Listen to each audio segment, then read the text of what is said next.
నమస్కారం guys. So ఈరోజు లెక్చర్లో మనం డిస్ప్లే ప్రాపర్టీ అంటే ఏంటి, డిస్ప్లేలో ఎన్ని ప్రాపర్టీస్ ఉన్నాయి, మనం ఎలా వాడతాము అన్నది నేర్చుకుంటామండి. డిస్ప్లే అన్నది one of the most important topic సిఎస్ఎస్లో. నేను ఇందాక లెసన్లో చెప్పినట్టు డిస్ప్లే అండ్ పొజిషన్ మీకు రాకపోతే సిఎస్ఎస్లో మీకు సిఎస్ఎస్ రానట్టే. మనకి డిస్ప్లేలో కొన్ని ప్రాపర్టీస్ ఉంటాయి. దాని మీద నేను ఇప్పుడు దగ్గర దగ్గర 20 ఇంటర్వ్యూస్ అటెండ్ అయి ఉంటాను. 20 ఇంటర్వ్యూస్లో నన్ను ప్రతి ఇంటర్వ్యూలో నన్ను అడిగింది డిస్ప్లే పొజిషన్. ఓకే, దాని ప్రాపర్టీస్కి డిఫరెన్స్ ఏంటి అని అడిగారు. ఇప్పుడు నేను మీకు ఎన్ని ప్రాపర్టీస్ ఉన్నాయి అవంటే ఏంటి అన్నది ఒక చిన్న ఎగ్జాంపుల్ ఇస్తాను చూడండి. ఇప్పుడు డిస్ప్లే అని మనకుంది. ఓకే, డిస్ప్లే వచ్చేసి మన ప్రాపర్టీ నేమ్. ఓకే, ఇప్పుడు దీని వాల్యూస్ వచ్చేసి చాలా వాల్యూస్ ఉన్నాయి. ఫస్ట్ వాల్యూ వచ్చేసి బ్లాక్. ఓకే, సెకండ్ వాల్యూ వచ్చేసి ఇన్లైన్, థర్డ్ వాల్యూ వచ్చేసి inline black. Okay, fourth value వచ్చేసి నన్, ఫిఫ్త్ వచ్చేసి ఫ్లెక్స్, తర్వాత గ్రిడ్. ఓకే, ఈ ఫ్లెక్స్ గ్రిడ్ అన్నవి నేను ఎందులో కవర్ చేస్తాను అంటే ఇక్కడ నేను ఆల్రెడీ మీకు రాశాను. ఓకే, ఇక్కడ నేను మీకు లేఅవుట్స్లో రాశాను ఫ్లెక్స్ గ్రిడ్ అని. ఈ ఫ్లెక్స్ గ్రిడ్ లెక్చర్స్లో మీకు నేను ఈ ఫ్లెక్స్ గ్రిడ్ అన్నది కవర్ చేస్తాను. ప్రస్తుతానికి మీరు ఏం చూడాలి అంటే ఈ యొక్క వాల్యూస్ మీరు చూడాల్సింది. ఓకే, ఫస్ట్ వచ్చేసి బ్లాక్. మీరు నా బ్లాక్ ఇన్లైన్ లెక్చర్ చూసుంటే ఈ రెండు అర్థమయ్యే ఉండేవి. ఓకే, ఇప్పుడు నేను అయినా సరే మీకు డీటెయిల్గా ఎక్స్ప్లెయిన్ చేస్తాను. ఓకే, డిస్ప్లే అన్నది ఇప్పుడు మనం హెచ్టిఎంఎల్ తీసుకుంటే హెచ్టిఎంఎల్లో ప్రతి ఎలిమెంటు మీరు ఏ ఎలిమెంట్ తీసుకోండి, ఒకవేళ డివ్ తీసుకుంటే అది బ్లాక్ లెవెల్ ఎలిమెంట్లోకి వస్తుంది. ఒకవేళ మీరు స్పాన్ తీసుకుంటే అది ఇన్లైన్ ఎలిమెంట్లోకి వస్తుంది. ఒకవేళ ఇమేజ్ తీసుకుంటే అది ఇన్లైన్ బ్లాక్లోకి వస్తుంది. ఓకే, నన్ను 99% ఇంటర్వ్యూలో అడిగిన క్వశ్చన్ ఏంటంటే ఇన్లైన్ వెసెస్ అంటే ఇన్లైన్కి ఇన్లైన్ బ్లాక్కి డిఫరెన్స్ ఏంటి. నన్ను 99.9% ఇంటర్వ్యూస్లో మోస్ట్ ఇంపార్టెంట్ క్వశ్చన్ అండి ఇది. ఇంటర్వ్యూస్లో ఖచ్చితంగా అడుగుతారు, నన్ను పర్సనల్గా అడిగారు. సో ఇప్పుడు మీకు ఒక ఎగ్జాంపుల్తో నేను ఎక్స్ప్లెయిన్ చేస్తాను ఇవన్నీ ప్రాపర్టీస్. ఓకే, ఫస్ట్ డిస్ప్లే అనేది ఏంటి, ప్రాపర్టీ నేమ్. ఇప్పుడు మీకు ఒక ఆల్రెడీ ఎగ్జాంపుల్స్ రాశాను. ఓకే, ఇప్పుడు మీరు ఇక్కడ ఎగ్జాంపుల్స్ చూసుకుంటే ఫస్ట్ వచ్చేసి div container, block level element అది. ఓకే, అందుకని చెప్పి స్టార్టింగ్ నుంచి ఎండింగ్ వరకు స్పేస్ తీసుకుంటే దాన్ని బ్లాక్ లెవెల్ ఎలిమెంట్ అంటాము. ఓకే, నేను ఇక్కడ ఏం రాశాను, ఒక డివ్ రాశాను, 2 స్పాన్స్ రాశాను, ఇంకొక డివ్ రాశాను. ఓకే, ఇక్కడ డివ్ వస్తుంది, 2 స్పాన్స్ వస్తున్నాయి, ఇక్కడో స్పాన్ రెడ్ కలర్లో ఉన్నాయి చూసారా, ఆ తర్వాత బ్లూ కలర్లో ఇంకో డివ్ వస్తుంది. ఎప్పుడైనా సరే స్టార్టింగ్ నుంచి ఎండింగ్ వరకు మొత్తం స్పేస్ తీసుకుంటే దాన్ని బ్లాక్ లెవెల్ ఎలిమెంట్ అంటాం. స్టార్ట్ అయ్యేది ఏదైనా నెక్స్ట్ ఎలిమెంట్ స్టార్ట్ అయితే ఆ ఎలిమెంట్ నెక్స్ట్ న్యూ లైన్లో స్టార్ట్ అవుతుంది. అలా న్యూ లైన్లో స్టార్ట్ అయితే దాన్ని బ్లాక్ లెవెల్ ఎలిమెంట్ అంటాము. ఓకే, ఇప్పుడు ఇన్లైన్ అనమాట. ఇన్లైన్ ఎలా పనిచేస్తుంది, నాకు ఎంత స్పేస్ కావాలో అంతే స్పేస్ నేను తీసుకుంటాను అని అంటే దాన్ని ఇన్లైన్ ఎలిమెంట్. అందుకనే చూసారా ఇక్కడ నేను ఆల్రెడీ ఒక స్పాన్ రాస్తే నెక్స్ట్ స్పాన్ వచ్చేసి దాని పక్కన వస్తుంది, ఆ తర్వాత డివ్ వచ్చేసి దాని పక్కన రావట్లేదు చూసారా, ఎక్కడొస్తుంది, నెక్స్ట్ లైన్లో వస్తుంది. ఎందుకని, అది బ్లాక్ లెవెల్ ఎలిమెంట్ కాబట్టి. సో బేసిక్ డిఫరెన్స్ ఏం లేదండి, మొత్తం స్పేస్ నాకే కావాలి అని సెల్ఫిష్గా ఉంటే అది బ్లాక్ లెవెల్ ఎలిమెంట్. నాకు ఎంత స్పేస్ కావాలో అంతే స్పేస్ నేను తీసుకుంటాను అంటే అది ఇన్లైన్ ఎలిమెంట్. ఇప్పుడు ఇన్లైన్ బ్లాక్ బాగానే ఉంది, ఇప్పుడు ఇన్లైన్ బ్లాక్ ఏంటి అని మీరు నన్ను అడగచ్చు. ఇప్పుడు నేను మీకు డిఫరెన్స్ చెప్తాను. ఇక్కడ నేను చూస్తే జస్ట్ కలర్స్ తప్ప ఇంకేమి ఇవ్వలేదు. ఓకే, సో ఇప్పుడు ఆ ప్రాపర్టీ నేమ్ ఏమని చెప్పాను, ఇప్పుడు డాట్ స్పాన్ 1. ఓకే, ఇప్పుడు నేను స్పాన్ 1 అంటే స్పాన్కి నేను ఏం చేస్తానంటే డిస్ప్లే, ఇదండి గుర్తుంచుకోండి, డిస్ప్లే వచ్చేసి ప్రాపర్టీ నేమ్.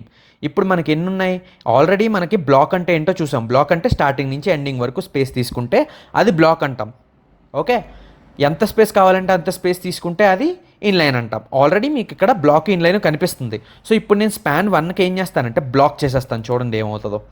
అంటే ఇన్లైన్ ఎలిమెంట్ని నేను బ్లాక్ కింద తయారు చేస్తున్నాను. ఇప్పుడు రిఫ్రెష్ చేస్తే చూసారా ఏమైంది, స్టార్టింగ్ నుంచి ఎండింగ్ వరకు స్పేస్ తీసుకుని నెక్స్ట్ వచ్చే ఎలిమెంట్ వచ్చేసి నెక్స్ట్ లైన్లో వచ్చింది చూసారా. స్పాన్ నార్మల్గా ఏంటి, ఇన్లైన్ ఎలిమెంట్, దాన్ని మనం బ్లాక్ చేస్తే ఇలా తయారవుతుంది. అదే ఇప్పుడు నేను ఇది తీసేసి స్పాన్ తీసేసి రిఫ్రెష్ చేస్తాను చూసారా, మళ్ళీ ఇన్లైన్ అయిపోయింది. అంటే బేసిక్ నేచర్ అదంది ఇన్లైన్, బట్ మనం మార్చుకోవాలి అంటే మార్చుకోవచ్చు. ఓకే, ఇప్పుడు నేను డివ్ కంటైనర్ 1 ఏంటి నాది డివ్. ఓకే, ఇక్కడ మీరు చూసుకుంటే నా కంటైనర్ 1 వచ్చేసి డివ్లో ఉంది. ఓకే, సో ఇప్పుడు నేను ఏం చేస్తానంటే నా డివ్ని నేను డిస్ప్లే ఇన్లైన్ చేస్తాను. చూడండి ఏమవుతుందో. ఇప్పుడు రిఫ్రెష్ చేస్తే చూసారా ఏమైంది, ఎంత స్పేస్ కావాలో అంతే స్పేస్ తీసుకుని నెక్స్ట్ లైన్లో వచ్చేసింది. అవునా? సో అందరికీ అర్థమైందని అనుకుంటున్నాను డిస్ప్లే బ్లాక్ అండ్ ఇన్లైన్కి డిఫరెన్స్. ఇప్పుడు అసలైన ఇంపార్టెంట్ అండి. ఓకే, ఇన్లైన్ బ్లాక్ ఎందుకు వాడతాము, ఇన్లైన్ బ్లాక్ అన్నది మీకు ఎక్స్ప్లెయిన్ చేస్తాను. చూడండి, నేను ఈ డాక్ ఓపెన్ చేసి మీకు ఎక్స్ప్లెయిన్ చేస్తాను. ఇన్లైన్ వచ్చేసి ఇన్లైన్ బ్లాక్ లాగే పనిచేస్తుంది. ఓకే, ఇన్లైన్ బ్లాక్ రెండు ఒకలాగే పనిచేస్తాయి. బట్ రెండిటికి డిఫరెన్స్ ఏంటి అంటే ఇప్పుడు ఇన్లైన్ ఉంటే దానికి హైట్ విడ్త్ ఇవ్వలేరు. ఓకే, ఇన్లైన్కి మీరు హైట్ విడ్త్ ఇవ్వలేరు. ఎంత స్పేస్ ఉందో అంతే స్పేస్ తీసుకుంటుంది. Plus top margin bottom margin అవ్వనివ్వండి, లేకపోతే టాప్ ప్యాడింగ్ బాటమ్ ప్యాడింగ్ని రెస్పెక్ట్ చేయదు. బట్ ఇన్లైన్ బ్లాక్ ఇస్తే అదే ఎలిమెంట్కి మీరు హైట్ విడ్త్ ఇచ్చుకోవచ్చు, plus top and bottom paddings and మార్జిన్స్ని రెస్పెక్ట్ చేస్తుంది. ఓకే, నేను మీకు సింపుల్గా రాస్తాను. Okay, top and bottom margins and ప్యాడింగ్స్ని రెస్పెక్ట్ చేస్తే అదేమవుతుంది, ఇన్లైన్ బ్లాక్. అదే టాప్ని బాటమ్ మార్జిన్ కానీ ప్యాడింగ్ కానీ రెస్పెక్ట్ చెయ్యకపోతే అంటే నో రెస్పెక్ట్, అదేమంటాం, ఇన్లైన్ అంటాము. ఓకే, ఇంకొక డిఫరెన్స్ వచ్చేసి ఇన్లైన్కి మీరు హైట్ విడ్త్ ఇవ్వలేరు. ఓకే, హైట్ విడ్త్ ఇవ్వలేరు. కానీ ఇన్లైన్ బ్లాక్ వచ్చేసి మీరు హైట్ అండ్ విడ్త్ ఇచ్చుకోవచ్చు. అది బేసిక్ డిఫరెన్స్ ఈ రెండింటికి. దీన్ని ఎగ్జాంపుల్లో చూద్దాం.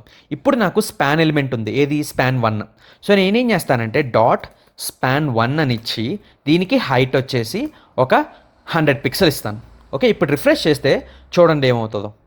చూసారా, నాకేం చేంజ్ రావట్లేదు, హైట్ తీసుకోవట్లేదు హైట్. హైట్ తీసుకోవట్లేదు కాబట్టి నేను ఏం చేస్తానంటే మార్జిన్ టాప్ వచ్చేసి ఒక 100 పిక్సెల్ ఇస్తాను. 100 పిక్సెల్ అంటే చాలా కదా. ఇప్పుడు రిఫ్రెష్ చేస్తే చూసారా నాకు అప్లై అవ్వట్లేదు. ఓకే, ఎందుకని, ఇది ఇన్లైన్ ఎలిమెంట్ కాబట్టి. బేసిక్గా దాని తత్వమే ఇన్లైన్ ఎలిమెంట్. ఇప్పుడు చూడండి డిఫరెన్స్. నేను ఇప్పుడు దీన్ని డిస్ప్లే ఇన్లైన్ బ్లాక్ అని మారుస్తాను. ఎప్పుడైతే నేను దీన్ని ఇన్లైన్ బ్లాక్ అని మార్చానో హైట్ కానివ్వండి, విడ్త్ కానివ్వండి, మార్జిన్ టాప్ అవ్వనివ్వండి, ప్యాడింగ్ టాప్ అవ్వనివ్వండి, అలాగే padding bottom margin bottom respect చేస్తుంది. ఇప్పుడు రిఫ్రెష్ చేస్తే చూడండి ఏమవుతుందో. చూసారా, నాకు మార్జిన్ టాప్ ఇచ్చింది, హైట్ ఇచ్చింది. చూసారా, కానీ ఇన్లైన్ లాగే పనిచేస్తుంది. నెక్స్ట్ లైన్లో రావట్లేదు, ఆ నెక్స్ట్ వచ్చే ఎలిమెంట్ నెక్స్ట్ లైన్లో రావట్లేదు. ఓకే, సో నాకు ఇన్లైన్ లాగే పనిచేస్తూ నా యొక్క height width margin padding top and బాటమే. లెఫ్ట్ అండ్ రైట్ మళ్ళీ మీరు ఇన్లైన్ ఇచ్చినా సరే లెఫ్ట్ అండ్ రైట్ పనిచేస్తుంది. సో ప్రస్తుతానికి నేను ఇది తీసేసి ఓకే లెఫ్ట్ అని ఇస్తాను. చూడండి, ప్రస్తుతానికి రిఫ్రెష్ చేస్తాను. సో మనకి నార్మల్ అయిపోయింది. ఓకే, ఇప్పుడు జస్ట్ లెఫ్ట్ అని ఇస్తాను. లెఫ్ట్ మాత్రం మీకు ఇన్లైన్ ఉన్నా సరే పనిచేస్తుంది. చూసారా, లెఫ్ట్ ఆల్రెడీ పనిచేస్తుంది, కాకపోతే టాప్ అండ్ బాటమ్ మాత్రమే పనిచెయ్యదు. ఓకే, ఇక్కడ నేను బాటమ్ అని రాస్తాను. చూడండి, ఇప్పుడు రిఫ్రెష్ చేస్తే చూసారా పనిచేయట్లేదు. సో ఇన్లైన్ బ్లాక్ అని పెడితే మాత్రమే ఈ రెండింటిని రెస్పెక్ట్ చేస్తుంది. ఓకే, సో ఇది బేసిక్ డిఫరెన్స్ అనమాట ఇన్లైన్కి ఇన్లైన్ బ్లాక్కి. ఓకే, సో ఆల్రెడీ మనం ఎన్ని ప్రాపర్టీస్ చూసాము? బ్లాక్ అంటే ఏంటో చూసాం, ఇన్లైన్ అంటే ఏంటో చూసాం, ఇన్లైన్ బ్లాక్ అంటే ఏంటో చూసాం. ఇప్పుడు నన్ను అన్నది ప్రిటీ ఫార్వర్డ్ అండి. ఓకే, నన్ను అన్నదానికి బేసిక్గా ఏం లేదు. నన్ను ఇస్తే చూడండి ఏమవుతుందో. ఇప్పుడు నేను డిస్ప్లే నన్ను ఇస్తాను. నన్ను ఇస్తే ఏమవుతుందంటే చూసారా, స్పాన్ ఎలిమెంట్ ఇన్లైన్ ఎలిమెంట్ అని వచ్చింది. నేను ఏం చేస్తానంటే ఇప్పుడు స్పాన్ 1 2 అని ఇచ్చుకుంటాను. ఓకే, ఇక్కడ 1 అని ఉంది కదా. So element 1 element 2. ఓకే, ఇప్పుడు రిఫ్రెష్ చేస్తే నాకేమొస్తుంది, 2 వస్తుంది. ఎందుకని, 1కి నేను డిస్ప్లే నన్ను అని ఇచ్చాను. నన్ను అంటే తీసేయి, అక్కడి నుంచి తీసేయి, అక్కడ నాకు అసలు పెట్టద్దు అంటే మొత్తం ఆ ఎలిమెంట్ని తీసేస్తుంది అక్కడి నుంచి. ఓకే, ఆ ఎలిమెంట్ తీసేస్తే అప్పుడు దాన్ని డిస్ప్లే నన్ను అన్నది దానికని వాడతాం. ఓకే, ఇప్పుడు నేను స్పాన్ 2కి మారుస్తాను, చూడండి ఏమవుతుందో. చూసారా ఇప్పుడు 1 అని మారిపోయింది, అంటే 2 పోయింది అక్కడి నుంచి. మొత్తం అసలు ఎప్పుడే హెచ్టిఎంఎల్ నుంచి తీసి పడేసింది. అలా తీసి పడేయాలంటే హెచ్టిఎంఎల్ నుంచి మీరు డిస్ప్లే నన్ అని వాడాలి. సో డిస్ప్లే బ్లాక్ అని పెడితే మళ్ళీ వస్తుంది, కానీ న్యూ లైన్లో వస్తుంది. చూసారా 2 అన్నది న్యూ లైన్లో వచ్చింది. స్టార్టింగ్ నుంచి ఎండింగ్ వరకు తీసుకుంది, ఎందుకని బ్లాక్ అని పెట్టాం కాబట్టి. ఓకే, ఇప్పుడు ఇన్లైన్ బ్లాక్ ఇస్తాను చూడండి. ఇన్లైన్ లాగే పనిచేస్తూ నాకు రెస్పెక్ట్ చేస్తుంది. దేన్ని ఇక్కడ ఆల్రెడీ రాశాను. ఓకే, టాప్ బాటమ్ మార్జిన్ ప్యాడింగ్ని ఇంకా హైట్ అండ్ విడ్త్ని, ఈ రెండింటిని రెస్పెక్ట్ చెయ్యాలి అంటే ఇన్లైన్ బ్లాక్ వాడతాం. సో అందరికీ అర్థమైంది అనుకుంటున్నాను. ఓకే, ఈ అన్నిటికీ డిఫరెన్స్ ఎవరికైనా అర్థం కాకపోతే కామెంట్ బాక్స్లో పెట్టండి. ఓకే, ఇది very very important interview question. Okay, next వచ్చేసి పొజిషన్ కూడా చాలా చాలా చాలా ఇంపార్టెంట్. ఓకే, నేను మళ్ళీ చెప్తున్నాను, ఈ రెండు రాకపోతే మీకు సిఎస్ఎస్ రానట్టేనండి. ఓకే, సో నెక్స్ట్ క్లాస్లో కలుద్దాం గైస్.